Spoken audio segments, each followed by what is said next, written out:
ทางการให้ข้าไปหาพ่อแม่แท้ๆวันนั้นข้าได้ยินคำว่าเซินผิดไปเคาะประตูจวนเซินท่านแม่โมโหจนถือไม้ขนไก่ไล่ตีท่านพ่อไอ้คนชั่วเจ้ากล้ามีลูกนอกสมรสลับหลังข้าเหรออย่าปรักปรำข้าไม่รู้เรื่องจริงๆข้านึกว่าพวกเขาก็ไม่ชอบข้าตอนข้ากอดห่อผ้าจะจากไปพี่ชายกลับยื่นมือมารับห่อผ้าไว้ยืนเบื้อทำไมเรียกคนสิข้าตอบอย่างว่าง่ายจนพ่อแม่กับพี่ชายอึ้งไปพร้อมกันแย่แล้วที่แท้ก็เป็นเด็กโง่ตัวน้อยตั้งแต่นั้นข้าก็กลายเป็นคนที่ทั้งบ้านต้องปกป้องจนกระทั่งพี่ชายข้างบ้าน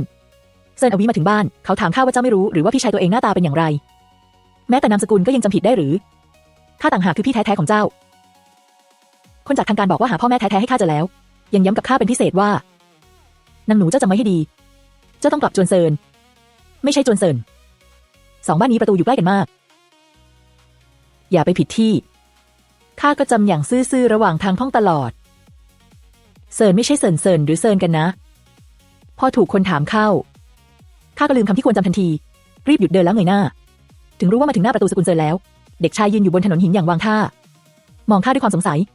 คงเป็นคนสกุลเซินกระมังข้ารวบรวมความกล้าหยิบกุญแจอายุยืนที่พกมาตั้งแต่เด็กออกมาข้าชื่ออวิจูมาหาญาติของข้าสายตาเด็กคนนั้นเปลี่ยนเป็นรังเกียจทันทีเขาหัวเราะเยาะแล้วพูดว่าพวกนักต้มตุ๋นหวังเกาะคนรวยอย่างเจ้าเห็นแม่ข้าคิดถึงลูกสาวจนป่วยก็กล้ามาแอบอ้างเป็นน้องสาวข้าเห็นคนสกุลเซินโง่นักหรือไงดูเจ้าก็แค่12 13ทำอะไรไม่ทำดันออกมาหลอกคนข้าถูกด่าจนสมองว่างเปล่าเผลอพูดออกไปว่าข้าไม่ได้หลอกทางการบอกให้ข้ามาท้องข้ากลับร้องไม่รู้เวลาเช้านี้รีบเดินทางจนยังไม่ได้กินข้าวข้ารีบเอาห่อผ้ามาบังท้องหวังกลบเสียงหน้าอายนี้ไว้เด็กชายเลิกคิ้วเจ้ายังไม่ได้กินหรืออะไรเลยข้ารีบพยักหน้ารอเขาหันกลับเข้าประตูไม่นานนักเขาก็ถือจานเนื้อกับหมั่นโถแป้งขาวออกมากินสิข้าอึ้งไปดูไม่ออกเลยว่าปากร้ายขนาดนั้นแต่ใจยังดีอยู่บ้างพี่ชายแท้ๆดูเหมือนไม่ได้คุยยากนักข้ายื่นมือไปรับอย่างดีใจแต่เด็กชายกลับดึงจานกลับทันทีแล้วโยนทั้งหมดให้หมาจรจัดข้างๆสีหน้าโล่งใจอย่าคิดว่าแกล้งน่าสงสารแล้วข้าจะเห็นใจนางต้มตุ๋นใส่หัวไปข้าตะลึงหน้าแสบร้อนความดีใจเมื่อครู่กลายเป็นความอับอายที่ถูกแกล้งเขาทำแบบนี้ได้อย่างไรถ้าท่านไม่ใช่พี่ข้าก็พูดตรงๆก็ได้ทำไมต้องดูถูกคนด้วยยังพูดไม่ทันจบเขาก็สวนขึ้นอย่างรำคาญนางต้มตุ๋นจะมาพูดศักดิ์ศรีอะไรกับข้ายอมให้หมาเข้าบ้านยังไม่ให้เจ้าเข้าเด็ดขาดพูดจบเขาก็เรียกหมาเข้าลานแล้วปิดประตูดังปังข้าโกรธจนอยากด่าก็หาคนไม่เจอในใจอัดอั้นเหลือเกินต้องเป็นข้าฟังผิดแน่ทางการคงบอกว่าเซินไม่ใช่เซินญาติข้าจะน่ารังเกียจขนาดนี้ได้อย่างไรข้าเดินไปข้างๆด้วยความโกรธไปที่จวนเซินเคาะประตูอย่างลนลานพอดีประตูใหญ่เปิดออกมีคนเดินออกมาถือกล่องอาหารในมือถือว่าวดูเหมือนจะไปเที่ยวชมฤดูใบไม้ผลิหญิงที่เดินนำหน้าจ้องมองข้านางหนูเจ้ามาหาญาติที่จวนเซินหรือข้ายกกุญแจอายุยืนขึ้นหญิงคนนั้นสูดหายใจเฮือกไม่รู้ไปหยิบไม้ขนไก่มาจากไหนแล้วฟ้าใส่ชายที่ยืนอยู่ข้างๆทันทีไอ้คนชั่วเจ้ากล้ามีลูกนอกสมรสลับหลังข้าชายคนนั้นถูกตีจนกระโดดหนีวุ่นรีบวิ่งหนีร้องว่าโดนปรักปรำเมียจ๋าข้าถูกใส่ร้ายข้าไม่รู้เรื่องนี้เลยจริงๆไม่แน่อาจเป็นเจ้าคลอดก็ได้เหลวไหลข้าคลอดมากี่คนข้าจะไม่รู้หรือเจ้าเต่าบ้านนี่เคยสาบานแล้วชาตินี้จะมีข้าคนเดียวแต่ลับหลังกลับไปเด็ดดอกไม้ป่าวันนี้ข้าจะทำให้เจ้าพิการนางไล่ตีด้วยความโกรธเขาร้องช่วยด้วยแล้ววิ่งหนีจนบ้านแตกสาแหรกขาดข้ากำกุญแจอายุยืนแน่นแล้วก้มหน้าลงดูเหมือนจวนเซินก็ไม่ใช่เหมือนกันทางการหลอกข้าได้อย่างไรว่าหาครอบครัวเจอแล้วไม่อยากถูกด่าเป็นครั้งที่2ข้าจึงกอดห่อผ้าเตรียมเพ่นหนีเด็กชายที่หลบอยู่ด้านหลังเดินเข้ามาตรงหน้ามือเรียวยาวงดงามรับห่อผ้าไปต่างจากเด็กปากร้ายสกุลเซินลิบหลับเขาหน้าตาสะอาดสะอ้านพูดจาอ่อนโยนยืนบื้อทำไมในเมื่อมาแล้วก็เรียกคนสิข้าตอบตามสัญชาตญาณอย่างว่าง่ายข้าท่านพี่หญิงกับชายที่กำลังไล่ตีกันก็อึ้งไปแย่แล้วที่แท้ก็เป็นเด็กโง่ตัวน้อยข้าถูกพาเข้าจวนเซินและยังได้ขนม1 จานพวกเขากระซิบกันเบาๆข้าได้ยินเลือนว่าเด็กยังเล็กเกินไปถ้าเจอคนใจร้ายจะทำอย่างไรจะทิ้งไว้ก็ไม่ดีถือว่าทำบุญสักครั้งสุดท้ายพวกเขาก็รับข้าเป็นลูกสาวชายที่กลัวกลายเป็นท่านพ่อหญิงอารมณ์ร้อนกลายเป็นท่านแม่เด็กหน้าตายกลายเป็นพี่ชายทั้ง3 คนยื่นหน้าเข้ามาจ้องข้ารู้สึกเก้อเขินจึงวางจานลงที่บ้านมีงานให้ข้าทำไหมกวาดบ้านซักผ้าทำข้าวข้าทำได้หมดท่านแม่รีผู้สวนทำอะไรเล่าทำอะไรไม่ได้เรียกเจ้ามาเป็นสาวใช้แรงงานดูท่าทางเหมือนคนถูกกดขี่นี่สิเจ้ายิ้มไม่เป็นหรือข้ารีบฉีกยิ้มกว้างท่านแม่ข้ายิ้มแบบนี้ดูดีไหมนางอึ้งไปนางหนูนี่ บอกให้ยิ้มก็ยิ้มทำไมไม่มีความคิดของตัวเองเลยข้าเกาหัวแค่เชื่อฟังก็จะไม่ถูกใครรังแกเรื่องก่อนอายุ3 ขวบข้าลืมหมดแล้วจำได้แค่ว่าข้าเร่ขอทานไปทั่วทำตามคนใจดีถึงจะได้กินข้าวต่อมามีบ้านหนึ่งรับข้าเป็นสาวใช้ผู้หญิงผู้เท่าดีกับข้ามากมักให้เศษเงินข้าแต่พี่สาวใช้คนอื่นไม่ชอบข้ามักแย่งเงินรางวัลของข้าไปยังตั้งใจชนข้าตอนเดินผ่านทางโยนแมลงใส่ชามข้าวจานข้าเคยสู้กับพวกนางเคยเถียงเคยถึงขั้นจิกผมตีกันแต่ผลคือในวันที่หนาวจัดเสื้อกันหนาวตัวเดียวของข้าถูกตัดขาดผ้าห่มก็ถูกสาดน้ำเย็นใส่ข้าแอบร้องให้หลายครั้งไม่เข้าใจว่าทำอะไรให้พวกนางเกลียดจนข้าเข้าใจพวกนางสั่งอะไรข้าก็ทำยอมให้พวกนางแกล้งเล่นพอพวกนางเบื่อก็ค่อยๆไม่สนใจข้าแล้วดังนั้นข้าจึงเชื่อฟังมากท่านแม่ไม่พูดแล้วลูกผมข้าแรงๆช่างเป็นเด็กหัวทึบจริงๆข้าตอบอย่างซื่อๆพวกเขามีพ่อแม่คอยหนุนหลังแต่ข้าไม่มีใครทวงความยุติธรรมให้ข้านางเงียบไปอีกครั้งท่านพ่อกับพี่ชายก็เงียบในแววตามีความสงสารเพิ่มขึ้นจู่ๆท่านแม่ก็คว้าข้าวิ่งไปห้องนางเรียกบ่าวต้มน้ำร้อนให้ข้าอาบแล้วเอาชุดสวยสบายมาสวมให้ข้ายืนนิ่งให้ท่านแม่จัดการพ่อปักปิ่นมุกอันสุดท้ายท่านแม่ก็มองข้าอย่างละเอียดก่อนเม้มปากเด็กนี่งามจริงๆไม่คิดว่าเจ้าตัวโง่น้อยจะเป็นต้นอ่อนสาวงามได้บังเอิญท่านพ่อกับพี่ชายมาถึงได้ยินคำพูดหยาบของท่านแม่ท่านพ่อรีบเตือนเบาๆเมียจ๋าอย่าพูดคำหยาบต่อหน้าเด็กท่านแม่ตกไป1 ฉาดท่านพ่อก็สงบลงยกนิ้วโป้งขึ้นงามจริงๆห้ามพูดคำหยาบท่านพ่อกุมหน้าอย่างน้อยใจข้ามองจนตาค้างท่านแม่ดุจริงๆพี่ชายยัดแอปเปิลให้ข้าอย่างสงบนิ่งเห็นบ่อยเดี๋ยวก็ชินพ่อคิดว่าถูกตีก็คือความรักเขาชอบให้แม่ตีไปพี่พาเจ้าไปเรือนของเจ้าเพิ่งจัดเสร็จเมื่อครู่เจ้ามากระทันหันเกินไปข้ากับพ่อเตรียมของไม่ครบถ้าขาดอะไรก็บอกพี่ได้เลยแต่เรือนที่พี่ชายบอกว่าจัดแบบลวกๆกลับกว้างขวางโปร่งสบายในห้องยังมีกลิ่นหวานอ่อนๆห้องก็สะอาดเรียบร้อยดีกว่าห้องทุกห้องที่ข้าเคยอยู่ก่อนจากไปพี่ชายเสริมอีกประโยคแม่ไม่ได้รังเกียจเจ้านางแค่ปากแข็งใจอ่อนที่จริงนางชอบเด็กผู้หญิงมากบ่นตลอดว่าทำไมข้าเป็นลูกชายข้ากับพ่อก็อยากมีน้องสาวมาตลอดแต่ตอนแม่ตั้งท้องข้าร่างกายเสียไปจึงมีลูกอีกไม่ได้หูเขาแดงขึ้นเจ้าเรียกข้าว่าพี่ชายสักคำได้ไหมข้ากับพริบตาปริบๆพี่ชายลมหายใจเขาชะงักรีบหยิบตัวเงินปึก1ให้ข้าแล้วยังดึงเครื่องประดับทองที่เอวลงมานี่ของขวัญพบหน้าจากพี่ถ้าไม่มีเงินใช้ก็มาขอพี่ที่แท้เรียกพี่ชายแล้วได้เงินข้ากำตัวเงินกับจี้ทองอย่างมึนงงนอนลงบนเตียงนุ่มที่แท้ข้าเข้าใจทางการผิดไปทางการต้องพูดว่าจวนเซินแน่ๆเป็นข้าเองที่ฟังไม่ชัดไม่มีทางเป็นจวนเซินของอันธพาลนั่นเพราะข้ากลับบ้านมาแล้วพวกเขาเลยไม่ไปเที่ยวชมฤดูใบไม้ผลิเปลี่ยนใจทำมื้อเย็นโต๊ะใหญ่แทนข้ากลัวถูกด่าว่าไร้มารยาทจึงคิดจะขี้ผักตรงหน้าเพิ่งคีบขึ้นก็ถูกท่านแม่ตีหลุดแล้วเปลี่ยนเป็นน่องไก่ใหญ่กินผักทำไมนั่นไว้ล้างปากกินเนื้อเยอะๆผอมเหมือนลิงดูแล้วขัดตาข้าจริงๆท่านแม่บ่นไปแต่คีบเนื้อให้ข้าไม่หยุดข้าเข้าใจแล้วนางปากแข็งแต่ใจอ่อนมากข้าจึงคีบน่องไก่ให้ท่านแม่หื้อในลำคอแล้วเหลไปทางพ่อกับพี่ใช้ตะเกียบเคาะขอบชามเหมือนอวดพวกเขาพ่อกับพี่รีบจ้องข้าพร้อมกันข้าเข้าใจทันทีจึงคีบเนื้อให้คนละชิ้นพ่อหัวเราะฮิฮิอย่างมีความสุขมีลูกสาวนี่ต่างกันจริงๆกินข้าวยังมีคนคีบเนื้อให้พี่ชายไม่พูดอะไรแต่แอบยัดจี้ทองอันใหม่ให้ข้าไม่ถึง1 คืนข้าก็รวยแล้วการมีบ้านดีจริงๆกินเสร็จพ่อแม่ถามอายุข้าพอรู้ว่าข้าเพิ่ง12ก็ให้ข้าไปเรียนกับพี่ชายวันพรุ่งนี้ใครจะรู้ว่าเพิ่งออกจากบ้านวันถัดมาข้าก็เจอเด็กสกุลเซินที่เคยด่าข้าเขาสวมชุดนักเรียนแบบเดียวกับเรานั่งขอทานวันนี้เจ้าจะมาหลอกอะไรอีกพี่ชายหน้าขรึมลงเซินอวีระวังปากเหม็นๆของเจ้านี่คือน้องสาวข้าเซินอวีจูฮ่าเจ้าอยากมีน้องสาวจนบ้าไปแล้วหรือคนที่มาไม่ชัดเจนเจ้าก็กล้ารับระวังถูกหลอกจนหมดตัวสกุลเซินไม่ขาดเงินไม่ต้องให้เจ้ามายุ่งแต่เจ้าน่ะอย่าคิดว่าพอมีความเป็นคนบ้างแล้วจะไม่ใช่เดรัจฉานคำด่าเบาๆของพี่ชายทำให้เซินอวีโกรธจนหน้าแดงแดงด่าได้ดีข้าอารมณ์ดีเดินตามพี่ชายออกไประหว่างทางเขาบอกให้ข้าหลีกเลี่ยงเซินอวีข้าถึงเข้าใจพวกเขาเป็นคู่แข่งกันตั้งแต่แรกเข้ากันไม่ได้ตั้งแต่เด็กแข่งผลเรียนแข่งความรู้แม้แต่ความสูงก็ยังแข่งเซินอวีแพ้พี่ชายบ่อยๆจึงชอบหาเรื่องเขาแม้ไม่เคยสำเร็จก็ตามคนที่พี่ชายไม่ชอบข้าก็ไม่ชอบเดิมทีข้าก็ไม่ชอบเซินอวีอยู่แล้วพี่ชายยกมุมปากลูกหัวข้าเด็กดีเพื่อดูแลข้าให้สะดวกพี่ชายจึงบอกอาจารย์ชัดเจนให้ข้าเข้าเรียนในห้องของเขาบอกคนอื่นว่าข้าเป็นน้องสาวที่เพิ่งได้คืนมากลัวทำให้พี่ชายเสียหน้าข้าจึงตื่นเช้าทำขนมข้าวกุ้ยฮวาที่ถนัดที่สุดแบ่งให้เพื่อนร่วมเรียนของพี่อร่อยจริงดูไม่ออกเลยนะเซินเยี่ยนน้องสาวเจ้าหน้าตาดี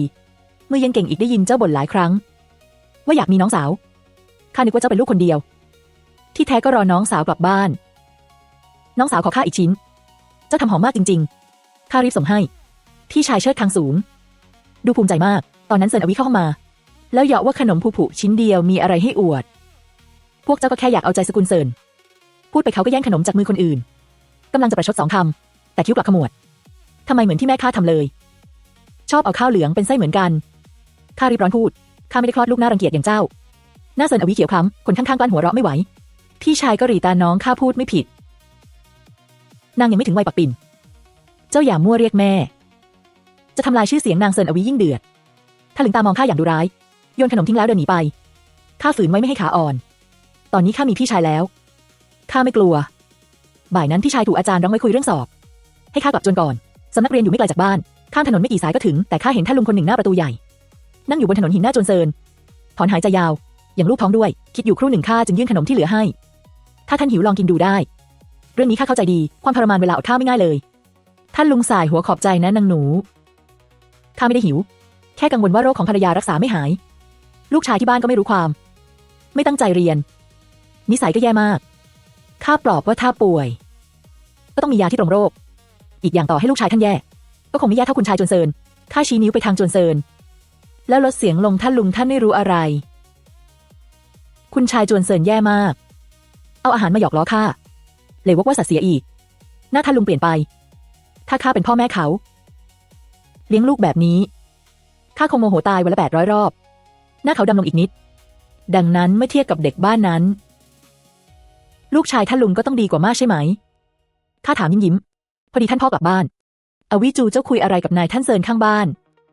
อะไรนะนายท่านเซินหรือนั่นก็พ่อของเซินอวิน่ะสิข้าหุบปากที่กำลังยิ้มทันทีนายท่านเซินใจกว้างกว่าเซินอวิไม่ถือสาที่ข้าด่าลูกชายเขายังชมว่าขนมข้าวของข้าหอมหวานแต่ตอนจากไปแผ่นหลังคองลงมากท่านพ่อบอกว่าจวนเซินก็น่าสงสารเดิมทีมีลูกสาวตัวน้อยแต่หายไปตอนอายุ3 ขวบนายท่านเซินถูกกระทบกระเทือนหนักผู้หญิงเซินก็เสียสติไปรักษาตัวที่เรือนนอกเมืองเมื่อรู้ว่าการเสียญาติไปเจ็บปวดแค่ไหนข้าจึงแยกเซินอวิกับสกุลเซินออกจากกันจากนี้จะด่าแค่เซินอวิไม่ด่าสกุลเซินแล้ววันถัดมาข้าตามพี่ชายไปสำนักเรียนตามปกติเซินอวิกลับยึดที่นั่งของข้ายังรื้อหนังสือที่ข้าเอามาเมื่อวานจนเละเทะเจ้าจะทำอะไรต้องเป็นข้าถามเจ้ามาขโมยจี้หยกข้าทำไมเซินอวิแค่เสียงเหลือบตามองข้าเจ้าไม่ใช่แค่หญิงเจ้าเล่ห์ที่หวังเกาะคนสูงยังเป็นหัวขโมยด้วยจี้หยกของข้าถอดวางไว้ที่สำนักเรียนบ่อยๆไม่เคยหายเลยแต่พอเจ้าเข้ามาเมื่อวานจี้หยกก็หายทั้งสำนักเรียนเจ้าจนที่สุดยังเคยไปหลอกคนที่บ้านข้านอกจากเจ้าแล้วจะเป็นใครถูกสาดน้ำสกปรกใส่เปล่าๆข้าทั้งโกรธทั้งอัดอั้นพี่ชายขมวดคิ้วถามทำไมไปหลอกคนที่จวนเจ้า2 วันก่อนเซินอวิจูวิ่งไปจวนเซินที่จะแอบอ้างเป็นน้องสาวข้าพอข้าจับได้ก็หนีไปบ้านเจ้าแกล้งทำตัวน่าสงสารนางเป็นหัวขโมยกับนักต้มตุ๋นชัดๆมีแต่บ้านเจ้าที่เห็นนางเป็นเด็กน่าสงสารได้เดียงสาเซินอวิเชิดคางใส่ข้าเฮตอนนี้เจ้าขอโทษข้าจะปล่อยเจ้าไปไม่อย่างนั้นก็รอถูกไล่ออกจากสำนักเรียน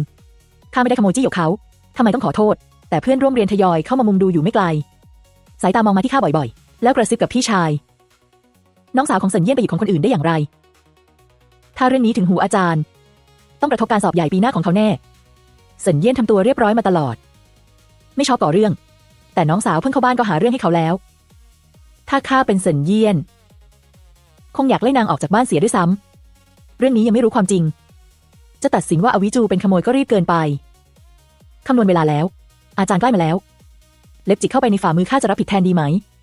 ถ้าอาจารย์ไม่รู้ก็จะไม่กระทบการสอบของพี่ชายถ้าไม่ยอมรับข้าก็รักษาความบริสุทธิ์ตัวเองได้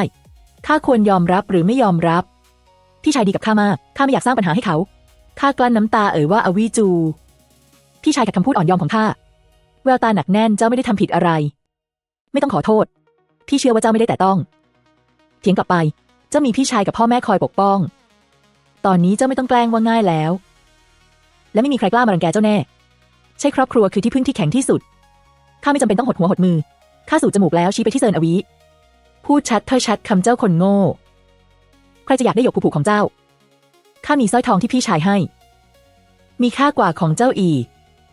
วันๆเอาแต่เน็บแนมดูถูกคนยังใส่ร้ายคนอื่นมั่วๆเจ้ารีบเลือกวันแย่ๆไปตายเถอะวันนั้นจะได้กลายเป็นวันดีเจ้าหมูโง่เซินอวิถูกข้าด่าจนหอบหนักพูดไม่ออกสักคำแล้วพุ่งเข้าหาข้าพี่ชายยืนบังข้าไว้แววตาเย็นจัดเจ้าคิดจะทำอะไรน้องสาวข้านางด่าข้าเจ้าไม่ได้ยินหรือ นั่นก็สมควรแล้วเจ้าหาเรื่องที่ถูกด่าเรื่องนี้ข้าจะให้อาจารย์ตรวจสอบคืนความเป็นธรรมให้น้องสาวข้าถึงตอนนั้นเจ้าหมูโง่อย่าลืมขอโทษเซินอวีน่าอัดอั้นกำลังจะเถียงอาจารย์ก็มาถึงพี่ชายรีบเล่าเรื่องทั้งหมดให้อาจารย์ฟังหลังค้นตัวกัน1 รอบจี้หยกกลับอยู่ในกระเป๋าเซินอวีเขาแค้นที่ข้าทำให้เขาถูกหัวเราะเมื่อวานจึงตั้งใจวางแผนเล่นงานข้าสุดท้ายเซินอวีไม่เพียงต้องก้มตัวขอโทษข้าต่อหน้ายังถูกอาจารย์ตี้ฝ่ามือจนแดงและถูกลงโทษคัดตำราปราดร้อยจบเซินอวีโกรธแทบระเบิดแต่ทำอะไรไม่ได้ใครใช้ให้เขาวางแผนเล่นงานข้าระหว่างทางกลับจวนหลังเลิกเรียนพี่ชายซื้อถังหลู่ให้ข้า1 ไม้อวิจูวันนี้เจ้าทำได้ดีมากใครกดขี่เจ้าก็ต้องต่อต้านด่าแล้วไม่สะใจก็ตีสู้ไม่ไหวก็มาหาพี่ได้ยินชัดไหม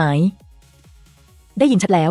ข้าพยักหน้าแรงๆกำลังจะกัดซานจาก็ถูกคนดึงมือไว้หนูน้อยเจ้าคือลูกสาวข้าเยเว่ใช่ไหมยังไม่ทันรู้ว่าเกิดอะไรขึ้นพี่ชายก็ดึงหญิงคนนั้นออกผู้หญิงเซินท่านจำผิดแล้วนางเป็นน้องสาวข้าไม่ใช่คุณหนูบ้านท่านหญิงคนนั้นสวมผ้าไหมแพรพันแต่สีหน้าเหลืองซีดปากพึมพำไม่หยุดว่าข้าคือลูกสาวนางพี่ชายจับนางไว้แน่นไม่ให้นางพุ่งเข้ามาหาข้าอีกอวิจูเจ้ากลับจวนก่อนผู้หญิงเซินอาการกำเริบแล้วข้าจะพานางกลับบ้านเขาพยุงหญิงคนนั้นไปจวนเซินนั่นคือภรรยาที่นายท่านเซินบอกว่าแม่แท้ๆของเซินอวีหรือกลับถึงจวนข้ากลั้นความสงสัยไม่อยู่จึงถามท่านแม่เรื่องหูหญินใหญ่สกุลเซินครั้งนี้ท่านแม่ไม่พูดแรงหูหญินเซินเป็นคนน่าสงสารเดิมนางกับนายท่านเซินมีลูกชายหญิงอย่างละคนแต่ลูกสาวหายไปตอน3 ขวบนางร้องให้ทุกวันคิดถึงลูกสาวจนสุดท้ายเสียสติเรื่องนี้ในเมืองไม่ใช่เรื่องแปลกมักมีคนใจคดไปแอบอ้างเป็นคุณหนูจวนเซินนายท่านเซินกลัวหูหญินเซินทนผิดหวังซ้ำๆไม่ไหวจึงส่งนางไปพักรักษาตัวนอกเมืองเช้านี้นายท่านเซินรับนางกลับจวนได้ยินว่ามีเบาะแสคุณหนูแต่ไม่รู้ทำไมคนยังไม่มาถึงหูหญินเซินอารมณ์ขึ้นลงจึงถูกกระตุ้นจนกำเริบอีกมิน่าเซินอวีเจอข้าครั้งแรกถึงด่าว่าข้าเป็นนักต้มตุ๋นที่จริงเขาเข้าใจข้าผิดคิดว่าข้าเป็นพวกเดียวกับคนเลวพวกนั้นตอนนั้นท่านพ่อเข้าห้องมาทำท่าลึกลับไอเด็กเซินอวีนั่นก่อเรื่องให้พ่อมันอีกแล้วเมื่อครูข้าเห็นอาจารย์ที่สำนักเรียนออกมาจากจวนเซินต้องมาฟ้องแน่ๆวันนี้เขาใส่ร้ายข้าจึงเล่าเรื่องในสำนักเรียนให้พ่อแม่ฟังท่านแม่ตบโต๊ะลุกขึ้นไอเด็กสารเลวปกติไม่ถูกกับเซินเยี่ยงก็ช่างเป็นเด็กวัยเดียวกันข้าก็เอาหูไปนาเอาตาไปไร่ตอนนี้กล้ารังแกลูกสาวข้าเห็นจวนเซินของข้าบีบง่ายนักหรือ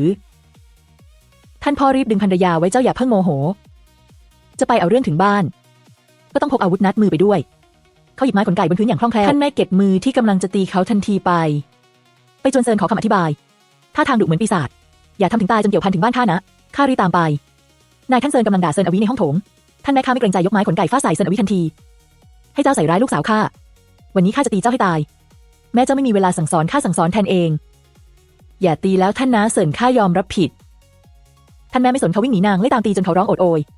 ส่วนท่านพ่อมีหน้าที่ทักทายนายท่านเซินจวนเซินกับจวนเซินมีไมตรีต่อกันก็แค่เด็กๆทะเลาะกันนายท่านเซินบ่นกับพ่อไปยังไม่ลืมส่งสัญญาณผู้หญิงเซินเร็วเขาจะหนีไปทางซ้ายทำนายทางหนีเซินอวีได้แม่นยำช่วยท่านแม่ขวางคนไว้ให้ตีนายท่านเซินยังย้ำว่าตีเพิ่มอีกหลายทีตีเผื่อส่วนของข้าด้วยข้าอึ้งไปตีลูกตัวเองยังตีแทนกันได้หรือข้างหน้ามีขนมกุ้ยฮวาที่นึ่งเมื่อเช้าข้าจึงส่งให้นายท่านเซินครั้งก่อนข้ารับปากท่านลุงเซินไว้ท่านนึ่งขนมอีกจะเก็บไว้ให้ท่าน1 ส่วนนายท่านเซินลูกหัวข้าขอโทษนะอวีจูก่อนหน้านี้ลุงยุ่งเกินไปไม่มีเวลาสั่งสอนเซินอวีทำให้เขาเหลิงจนไร้ขอบเขตรังแกเจ้าข้าได้ยินพี่ชายเจ้าเล่าแล้ววันนี้ภรรยาข้าทำให้เจ้าตกใจใช่ไหมไม่เลยหูหญิงเซินไม่ได้น่ากลัวข้าเพิ่งพูดจบหูหญิงเซินก็ให้สาวใช้พยุงออกมากินยาแล้วสติจึงดีขึ้นมากนายท่านเซินรีบเข้าไปพยุงนางลองชิมขนมนี่สิเด็กคนนี้ทำเหมือนเจ้าเลยล้วนชอบใช้ข้าวเหลืองเป็นไส้เมื่อเห็นข้าดวงตาหูหญิงเซินก็สว่างขึ้นนางหนูเจ้าอยู่ในเมืองมาตลอดหรือข้าเพิ่งมาอยู่ในเมือง2 ปีก่อนหน้านี้ข้าอยู่เมืองฝูหลิวท่านลุงเซินชะงักหูหญินเซินคว้าเขาไว้แน่นเย่เว่ก็หายไปที่เมืองฝูหลิวข้าพานางไปไหว้พระคนเยอะเกินไปหันกลับมาอีกทีนางก็หายแล้วนางต้องเป็นเย่เว่แน่เห็นหูหญินเซินอาการกำเริบอีกนายท่านเซินรีบพานางกลับด้านหลังท่านแม่ตีเซินอวีจนเหนื่อยแล้วจึงพาข้าท่านพ่อและพี่ชายกลับบ้านท่านพ่อขมวดคิ้วทำไมหูหญินเซินเห็นอวิจูแล้วเสียการควบคุมท่านแม่ครุ่นคิดเพราะอวิจูอายุใกล้เคียงลูกสาวนางพอเห็นอวิจูก็นึกถึงเยเว่ต่อไปอวิจูอย่าไปจวนเซินบ่อยเดี๋ยวพวกเขาแย่งไป2 คนนั้นก็รักลูกสาวมากเหมือนกันข้าพยักหน้าจำไว้ท่านพ่อขยับเข้าไปหาท่านแม่อย่างหาเรื่องตี เจ้าไม่ใช่ไม่ชอบอวิจูหรือยังเคยสงสัยว่านางเป็นลูกนอกสมรสไม่ใช่หรือฮ่าฮ่าตอนนี้กลับกลัวนางถูกแย่งไปแล้วท่านไม่ตกเป็นหนึ่งฉาดเรื่องของข้าต้องให้เจ้ายุ่งหรือท่านพ่อสงบลงข้ากับพี่ชายแอบหัวเราะท่านพ่อช่างเหมือนคนที่ไม่ถูกตีและจะไม่สบายตัววันถัดมาไปสำนักเรียนเซินอวิจมูกช้ำหน้าบวมไม่กล้าก่อเรื่องอีกแต่ปากยังแข็งอาศัยจังหวะพี่ชายข้าเดินออกไปขู่ข้าว่าเซินอวิจูเจ้าอย่าได้ใจไปเพราะวันที่สกุลเซินเบื่อแล้วทิ้งเจ้าฮ่าฮ่าข้าจะดูว่าเจ้าจะยังยิ้มออกไหมคือเจ้าคงไม่คิดจริงๆหรอกนะว่าเซินเยี่ยนรักน้องสาวอย่างเจ้าถ้าข้ามีน้องสาวยากจนอย่างเจ้าข้าคงอยากตายสักพันรอบถ้าเป็นเมื่อก่อนข้าคงคิดมากแล้วกัดฟันทนอย่างอัดอั้นแต่ตอนนี้ข้ากรอกตาใส่เขาเจ้าหมูโง่อย่าฝันกลางวันเลยชาติหน้าเจ้าก็ไม่มีวาสนามีน้องสาวเชื่อฟังหน้าตาดีทำอาหารเก่งอย่างข้าก่อนจะไปข้ายังแลบลิ้นใส่เซินอวิโมโหตายไปเลยพี่ชายรู้ว่าข้าเถียงกลับก็ดีใจจนยัดตั๋วเงินให้ข้าเป็นรางวัลชอบอะไรก็ไปซื้อเงินหมดก็มาหาพี่ขอบคุณพี่ชายข้ารับเงินอย่างยิ้มแย้มตั้งใจหาเวลาซื้อของให้คนในบ้านพวกเขาดีกับข้ามากแต่ข้ายังไม่เคยให้อะไรพวกเขาเลยหลังกินมื้อเย็นเตรียมจะออกไปข้างนอกประตูกลับถูกเคาะเซินอวิยืนอยู่หน้าประตูไม่มีความเกลียดที่มีต่อข้าตอนกลางวันเลยสีหน้าแปลกๆแล้วยื่นมือออกมาข้าเดาว่าสมองเซินอวิคงถูกไม้ขนไก่ของท่านแม่ตีจนเพี้ยนของข้าทำไมต้องให้เจ้าเซินอวิร้อนรนข้าต้องใช้มันเหมือนจำอะไรขึ้นมาได้เขาเบือนหน้าไปข้าช่วยเจ้าได้ช่วยหาพ่อแม่แท้ๆของเจ้าพ่อแม่ข้าอยู่ในบ้านหมดแล้วต้องให้เจ้ามาบอกหรือข้าหงุดหงิดจะปิดประตูแต่เซินอวิพุ่งมาขวางไว้ถือว่าข้าขอร้องเจ้าไม่ได้หรือครั้งแรกที่เห็นคุณชายอย่างเขาขอร้องคนข้าชะงักไปหลังเข้าจนเซินพ่อแม่กับพี่ชายไม่เคยพูดถึงกุญแจอายุยืนเลยจริงๆหรือมีเรื่องที่ข้าไม่รู้ลังเลอยู่พักหนึ่งข้าก็หยิบกุญแจอายุยืนออกมาให้เจ้าดูได้เท่านั้นห้ามทำพังเด็ดขาดนี่คือของที่ข้าพกมาตั้งแต่เล็กแม้หิวก็ไม่เคยยอมเอาไปจำนำชั่วพริบตาเซินอวิก็หากุญแจอายุยืนของข้าไม่น่าเชื่อเขาเลยไอ้คนชั่วข้าจะสู้กับเจ้าจู่ๆกระดาษแผ่นหนึ่งหลุดจากกุญแจที่แตกเป็นชิ้นข้าอึ้งไปหลายปีมานี้ข้าไม่เคยรู้ว่าข้างในมีกระดาษซ่อนอยู่ขยับเข้าไปดูใกล้ๆบนกระดาษเหลืองซีดเขียนวันเดือนปีเกิดไว้1 แถวนี่เป็นของข้าจริงหรือเซินอวิไม่สนข้าเขาจ้องกระดาษเราจะมองให้ทะลุสายตาเริ่มเหม่อลอยนี่คือวันเกิดของเยเว่แน่ๆทำไมถึงเป็นเจ้าทำไมถึงเป็นเจ้าได้เขาตะโกนเหมือนจะบ้าแล้วจ้องข้าอย่างโมโหเซินอวิจูไม่สิเซินเยเย่เจ้าไม่รู้หรือว่าพ่อแม่กับพี่ชายหน้าตาเป็นอย่างไรแม้แต่นามสกุลก็ยังจำผิดได้พ่อแม่เจ้าสกุลเซินไม่ใช่สกุลเซิน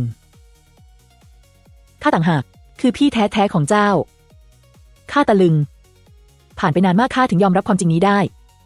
เซินอวิดูเจ็บปวดยิ่งกว่าข้าเลยน้องสาวแท้ๆที่รอมานาน9 ปีไปยังด่าและแกล้งนางพ่อแม่ต้องตีข้าตายแน่จู่ๆเขามองมาที่ข้าแววตามีความประจบเล็กน้อยเยเว่เราเป็นพี่น้องแท้ๆเจ้าคงไม่มองข้าถูกพ่อแม่ตีตายใช่ไหมเจ้าอย่าบอกพ่อแม่เด็ดขาดนะว่าข้าเป็นคนไล่เจ้าไปวันนั้นข้าไม่รู้จริงๆว่าเจ้ามาหาญาติยังคิดว่าทางการทำส่งเดชหาใครไม่เจอก็สุ่มคนมาหลอกเราตอนนี้ข้าจะพาเจ้ากลับบ้านข้ารีบถอยหลังไม่ยอมให้เขาแตะตัวข้าชื่ออวิจูไม่ใช่เยเว่บ้านข้าอยู่ที่นี่พูดจบข้าก็ปิดประตูแน่นทันทีไม่ว่าเซินอวิจะเคาะประตูเรียกอย่างไรในหัวข้าก็สับสนไปหมด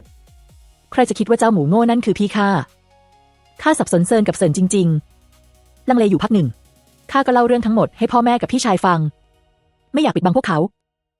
ทั้งบ้านตกใจจนตาโตช่างเป็นวาสนาประหลาดจริงๆคุณหนูที่จนเซินทำหายกลับอยู่ข้างกายพวกเราท่านแม่มองข้าอวิจูไม่ว่าในใจเจ้าคิดอย่างไรพวกเราจะฟังการตัดสินใจของเจ้าถ้าเจ้าอยากพบพ่อแม่แท้ๆเราก็จะช่วยประสานให้ถ้าไม่อยากพบเจ้าก็เป็นลูกสาวแท้ๆของสกุลเซินในหัวข้านึกถึงสีหน้าเจ็บปวดของหูหญิงเซินข้ากัดริมฝีปากพบสักครั้งเถอะอย่างน้อยก็ให้แม่แท้ๆรู้ว่าลูกสาวที่นางคิดถึงยังมีชีวิตดีอยู่ท่านได้ข้าทำงานรวดเร็วเสมอคืนนั้นก็เชิญ2 สามีภรรยาสกุลเซินมาเซินอวิไม่กล้าพูดเลยว่าเคยมาหาข้า2 สามีภรรยาสกุลเซินไม่รู้เรื่องเรียกพวกเรามาเร่งด่วนเช่นนี้หรือว่าเซินอวิก่อเรื่องอีกแล้วท่านพ่อค่อยๆเกริ่นคุณหนูที่พวกท่านคิดถึงเช้าค่ำท่านแม่ตบเขาออกไปอย่างรำคาญอวิจูบ้านเราคือลูกสาวแท้ๆของพวกเจ้าในกุญแจอายุยืนซ่อนวันเกิดของนางไว้ทั้ง2อึ้งไปก่อนรับกุญแจทองที่หักแล้วพวกเขาไม่แม้แต่จะดูกระดาษผู้หญิงเซินกอดข้าแน่นทันทีเจ้าคือลูกแท้ๆของแม่กุญแจนั้นตอนเจ้าเพิ่งเกิดแม่เป็นคนทำให้เจ้าด้วยตัวเองนายท่านเซินพึมพำคนเดียวมีหน้าเจ้าถึงเหมือนภรรยาข้าล้วนชอบกินกุ้ยฮวากับข้าวเหลืองวันนั้นเจ้าด่าเซินอวิข้าควรโมโหแท้แต่พอเห็นหน้าเจ้าข้าก็โกรธไม่ลงลูกสาวของข้า เจ้าลำบากมามากแล้ว ทั้งสองร้องให้จนแทบหายใจไม่ทันข้าลนลานเล็กน้อยลองตบหลังพวกเขาเบาๆปลอบให้หยุดร้องแม่แท้ๆมองข้าอย่างคาดหวังแม่พาเจ้ากลับจวนตอนนี้ได้ไหมพ่อแม่กับพี่ชายสกุลเซินตื่นตระหนกทันทีข้าพูดตามจริงว่าข้าอยู่บ้านเซินยังมีความสุขข้าไม่อยากไปแต่ข้ากลับไปเยี่ยมท่านบ่อยๆได้ไม่ใช่ว่าข้าไม่รักพ่อแม่แท้ๆหนึ่งคือเซินอวีหน้าโมโหข้าไม่อยากมีพี่แท้ๆเป็นหมูโง่สองคือข้าตัดใจจากจวนเซินไม่ได้ช่วงนี้พวกเขารักข้าเหมือนลูกแท้ๆข้าไม่อาจทิ้งพวกเขาเพียงเพราะเจอพ่อแม่แท้ๆได้พ่อแท้ๆเริ่มกังวลแต่เรื่องอาการป่วยของแม่เจ้าคาดไม่ถึงแม่แท้ๆดึงเขาไว้แล้วตบมือข้าเบาๆแม่เข้าใจความคิดเจ้าแม่ขอแค่เจ้าแข็งแรงปลอดภัยก็พออย่างไรสองบ้านก็อยู่ติดกันเจ้ากลับมาเยี่ยมพ่อแม่ได้ทุกเมื่อขอบคุณท่านพ่อขอบคุณท่านแม่แม่แท้ๆของข้าดีใจจนร้องไห้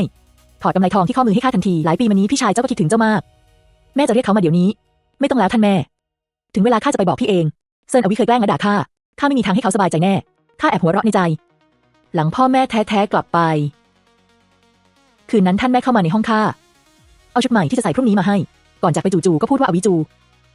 จวนเซินจะเป็นบ้านของเจ้าไปทั้งชีวิตแม่หมายความว่าต่อให้วันหน้าเจ้ากลับจวนเซินข้าพ่อเจ้าและพี่ชายเจ้าก็ยังเป็นครอบครัวของเจ้าในใจข้าอบอุ่นข้ากอดท่านแม่ข้าเข้าใจเพราะมีสกุลเซินหนุนหลังข้าถึงยืดอกในหน้าได้ในตอนนี้พ่อแม่แท้ๆทำงานเชื่อถือได้ไม่ได้บอกเซินอวิจริงๆว่าข้ารู้ความจริงกับพวกเขาแล้วผลคือวันถัดมาไปสำนักเรียนเซินอวิสุภาพกับข้าอย่างที่ไม่เคยเป็นทั้งเอาขนมขึ้นชื่อในเมืองมาให้ทั้งเอาสร้อยไข่มุกสวยๆมาให้และยังถามอย่างนอบน้อมว่าวันนี้อยากกลับจวนกับข้าไหมเพื่อนร่วมเรียนข้างๆไม่เข้าใจเซินอวิเจ้าไม่ใช่เกลียดเซินอวิจูที่สุดหรือทำไมพูดกับนางอย่างต่ำต้อยแบบนี้ข้ายังชอบท่าทางโง่หังไร้เหตุผลของเจ้าเมื่อก่อนมากกว่าหรือว่าเจ้าชอบเซินอวิจูแล้วพี่ชายข้าหน้าขรึมทันทีเซินอวิก็หน้าดำคล้ำหยิบหนังสือปาใส่เขาระวังปากเน่าๆของเจ้าพวกเจ้าจะไปรู้อะไรเย่เว่เซินอวิจูคือน้องสาวข้าน้องแท้ๆตอนทุกคนอึ้งอยู่ข้าหยิบบ่วงเชือกที่เตรียมไว้ออกมาเจ้าบอกแล้วนี่ถ้าข้าเป็นน้องแท้ๆของเจ้าเจ้าจะไปตายพันรอบเริ่มสิข้าจะช่วยนับข้าแค่ขู่เซินอวิใครใช้ให้เขาขู่ว่าจวนเซินจะทิ้งข้าแต่เซินอวิกลับเชื่อจริงรีบจะเอาคอใส่บ่วงขอแค่เจ้ายอมให้อภัยข้ายอมกลับจวนกับข้า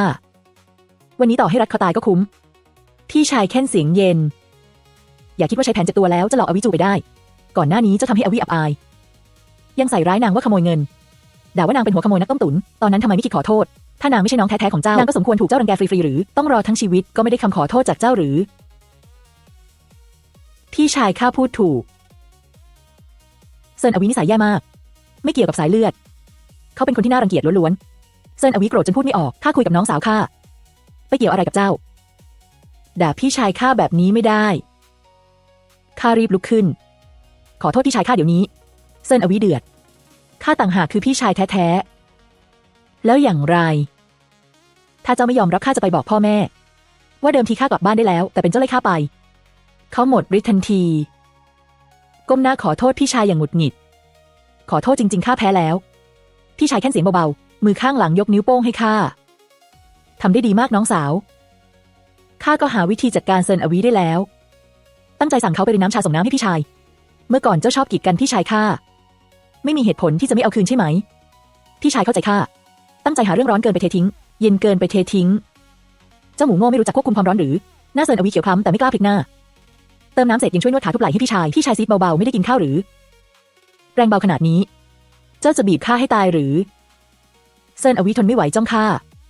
ความอัดอั้นมากกว่าความแค้นเซินเยี่ยนไม่มีสายเลือดกับเจ้าเลยสักนิดเป็นคนนอกชัดๆเจ้าจะนั่งมองเขารังแกพี่ชายเจ้าเฉยๆหรืองั้นข้าจะไปฟ้องพ่อแม่คุณชายเซินแรงแบบนี้เซินอวิยิ้มประจบพี่ชายทันทีพอนวดเสร็จข้าก็โยนเหรียญทองแดงให้เขา1เหรียญเป็นทิปแทงใจดำที่สุดเซินอวิเสียศักดิ์ศรีจะไม่เอาหน้าแล้วนั่งยองอยู่มุมกำแพงสำนักเรียนร้องโอดโอยเหมือนการน้ำเดือด55สวรรค์ตอนนั้นข้าทำไมต้องแก้แค้นด้วยนางหลอกข้าก็แค่เอาอาหารให้หมาเพื่อทำให้คนใส่เสียนข้าไม่ควรหัวแข็งผูกใจเจ็บค่อยเหน็บแนมนางทุกวันจนเสียหน้าสวรรค์ข้าเสียใจแล้วหนวกหูจริงๆอยู่กับท่านไม่นานข้าก็เริ่มชอบตีกล่องผลไม้ไป1กระแทกหน้าผากเขาหุบปากเซินอวิกุมปากตัวเองแน่นตัวสั่นๆหน้าขำก็น่าสงสารเลิกเรียนแล้วข้ากลับบ้านไปกินข้าวกับพ่อแม่แท้ๆ พอถึงวันหยุดไม่ต้องไปสำนักเรียนพ่อแม่ก็พาพวกเราไปเที่ยวชานเมืองเล่นว่าวสุขภาพแม่แท้ๆดีขึ้นอย่างเห็นได้ชัดทุกวันยิ้มแย้มไม่เรียกข้าว่าเยเว่อีแต่เรียกชื่อเล็กของข้าอวิจูมีแต่เซินอวิเจ้าหมูโง่ที่ยังถูกปิดบังไม่รู้อะไรเลยยังบ่นว่าหมอใหม่ที่พ่อเชิญมาเก่งมากแม่ไม่บ้าแล้วโง่จนข้าไม่อยากยกเขาใครจะรู้ว่าวันนี้ข้าตื่นแล้วออกจากห้องในลานกลับไม่มีใครสักคนทำให้ข้ารู้สึกว่าเรื่องที่เกิดขึ้นช่วงนี้เหมือนเป็นแค่ความฝันตอนนั้นพ่อกับแม่แท้ๆก็เดินออกมาถือชามบะหมี่ร้อนๆพ่อแม่สกุลเซินพี่ชายและเซินอวิตามอยู่ด้านหลังสุขสันต์วันเกิดแม่แท้ๆยื่นบะหมี่ให้ข้านึกถึงกระดาษแผ่นนั้นขึ้นมาวันนี้คือวันเกิดของข้าเมื่อก่อนข้าไม่เคยรู้เลยว่าวันเกิดตัวเองคือวันไหนมองคนอื่นมีพ่อแม่ทำบะหมี่อายุยืนให้ก็ได้แต่อิจฉาแอบอธิษฐานเงียบๆหวังว่าสักวันข้าจะได้พบครอบครัวได้ฉลองวันเกิดสักครั้งแต่ข้ารอปีแล้วปีเล่าก็ไม่เคยรอจนคนในครอบครัวมาหาต่อมาข้าได้ยินคนบอกว่าไปลงทะเบียนที่ทางการให้ช่วยหาญาติได้ข้ารออีก1 ปีครึ่งเต็มๆถึงรอข่าวจากทางการว่ามีเบาะแสครอบครัวความปรารถนาในอดีตวันนี้เป็นจริงแล้วยังได้มีบ้านถึง2 หลังข้ารีบใช้ตาอย่างโลลานหยิบตะเกียบขึ้นมากินบะหมี่คำโตอร่อยไหมท่านพ่อเซินหัวเราะฮิฮิแน่นอนอยู่แล้วน้ำต้มบะหมี่พ่อเป็นคนต้มเองไม่เหมือนน้ำทั่วไปไม่ผิดคาดเขาถูกท่านแม่เซินกับอิจฉาแค่ต้มน้ำมีอะไรน่าอวดบะหมี่นี้ข้ากับผู้หญิงเซินช่วยกันนวดเราพูดหรือยังไข่พ่อเป็นคนต้มจากนั้นพี่ชายก็เดินมาบอกข้าผักเขียวพี่เป็นคนล้าง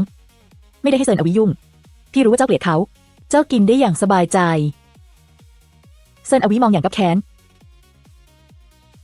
เพราะพ่อแม่อยู่ครบจึงไม่กล้าพูดข้ากลั้นหัวเราะไม่อยู่กินอิ่มดื่มพอแล้วพ่อแม่สกุลเซินกับพ่อแม่แท้ๆและพี่ชายต่างเตรียมของขวัญให้ข้าใหญ่ตั้งแต่โฉนดที่ดินบ้านเรือนเล็กถึงทองคำและหยกมารดพอถึงตาเซินอวิเขายังบ่นกับข้าว่าข้าเห็นเจ้าเป็นน้องสาวแต่เจ้ากลับเห็นข้าเป็นคนโง่ให้แกล้งถ้าไม่ใช่วันเกิดเจ้าข้าคงไม่รู้ว่าเจ้ารู้ความจริงกับพ่อแม่ตั้งนานแล้วรีบดูของขวัญที่ข้าให้สิข้าเปิดกล่องของเขาจู่ๆกับตัวใหญ่ก็กระโดดออกมาตอนสมองข้ายังว่างเปล่าเซินอวิก็เหมือนคนป่วยหยิบจี้หยกพิงอันที่ซ่อนอยู่ก้นกล่องออกมาเป็นอย่างไรตกใจก่อนแล้วค่อยดีใจยอดเยี่ยมมากใช่ไหมข้าสูดหายใจลึกเจ้ารู้ไหมข้ายังไม่เคยบอกความลับของเจ้ากับพ่อแม่ดวงตาเซินอวิสว่างขึ้นน้องสาวที่ดีข้ารู้อยู่แล้วว่าในใจเจ้ามีพี่ชายคนนี้แต่ข้าตัดสินใจจะบอกวันนี้เขายังไม่ทันตั้งตัวข้าก็เล่าเรื่องที่เขาเล่าข้าไปหมดในรวดเดียวพ่อแม่แท้ๆฟังจบก็หักกิ่งหลิวทันทีแล้วฟาดใส่เซินอวิอย่างแรงไอ้ลูกเวนมีหน้าอวิจูเจอข้าครั้งแรกก็พูดเรื่องเสียของเจ้าที่แท้เป็นเจ้าไม่ให้นางเข้าบ้านน้องสาวแท้ๆของเจ้าอุตส่าห์หากลับมาได้แต่เจ้ากลับไล่นางไปมีหน้าคนอื่นด่าเจ้านี่มันหมูโง่ตัวใหญ่จริงๆยังกล้าหนีอีกหรือนายท่านเซินถอดรองเท้าโยนใส่ท้ายทอยเขาทั้งสองไล่ตีเซินอวิพ่อแม่สกุลเซินรู้ว่าข้าเคยถูกเขารังแกยังโมโหไม่หายจึงเข้าร่วมตีด้วยลานของเซินอวิคึกคักขึ้นทันทีพ่อแม่ด่ากันเสียงดังเซินอวิร้องโอดโอยก็เขาเป็นคนพูดเองไม่ใช่หรือดีใจก่อนแล้วค่อยตกใจก็แค่สลับลำดับเท่านั้นทำไมยังร้องดังสะเทือนฟ้าข้ากับพี่ชายยืนดูอย่างเรียบร้อยพ่อแม่ทั้งสองคู่หมดแรงเซินอวิที่เต็มตัวมีแต่แผลจึงรอดชีวิตมาได้ก่อนกลับจวนเซินอวิร้องโอยมาหาข้าเจ้าหนูนี่ไหนเลยเป็นเด็กน่าสงสารรู้ความชัดๆว่าเป็นจอมมารน้อยคอยเล่นงานที่แท้ๆของตัวเองเขาพึมพำแล้วจู่ๆก็ยัดเศษเงินหลายก้อนให้ข้าพร้อมปิ่นหยก2 อันที่คุ้นตานี่คือรางวัลที่หูหยินผู้เท่าเคยให้ข้าตอนข้าเป็นสาวใช้แต่ภายหลังถูกคนอื่นแย่งไปทำไมถึงอยู่ในมือเขาเหมือนมองออกว่าข้าสงสัยเซินอวิจึงพูดอย่างเก้อวันนั้นข้าให้คนไปเมืองฝูหลิวสืบเรื่องของเจ้าเดิมทีแค่อยากรู้เรื่องเจ้ามากขึ้นให้เจ้าเลิกโกรธข้ารับไว้เถอะได้ยินว่าตอนเจ้าถูกใช้เป็นสาวใช้ชีวิตไม่ดีนักข้าเลยจัดการคนที่เคยแกล้งเจ้าแล้วเอาของที่พวกนางแย่งจากเจ้ากลับมาทั้งหมด